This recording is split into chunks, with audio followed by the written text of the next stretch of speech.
Alors, dans ce contexte délicat, le président libanais Émile Laoud vient à Paris demain et mardi pour plaider la cause de son pays, affaibli par le regain de tensions au Proche-Orient et aussi les difficultés économiques.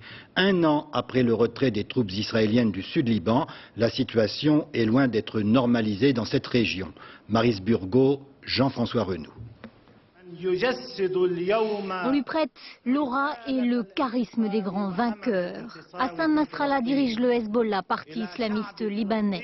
Ce soir à Beyrouth, il fête devant un public subjugué le premier anniversaire de sa victoire contre Israël et encourage au passage les Palestiniens qui, dit-il, vaincront eux aussi.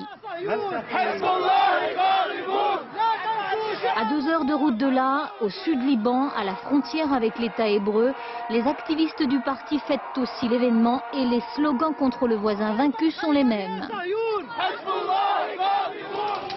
Le char en flammes symbolise l'humiliante retraite des troupes israéliennes il y a un an.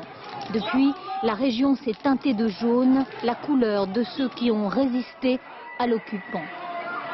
Ici à la frontière, c'est Hezbollah qui contrôle. Et c'est normal.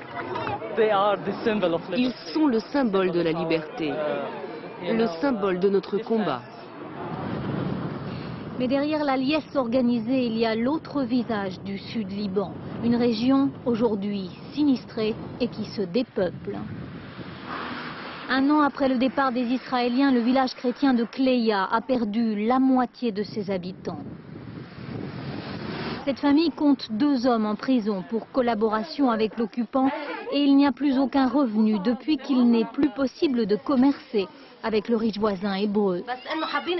On aurait aimé que le gouvernement libanais se tourne vers nous. Or, il nous a abandonnés.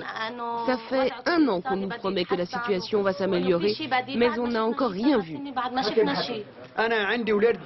Moi j'ai 2 fils en prison. Ils étaient toute ma vie. Ils ont été condamnés injustement et sans pitié. Et pour ajouter au désarroi, il y a ces 130 000 mines antipersonnelles laissées par Israël.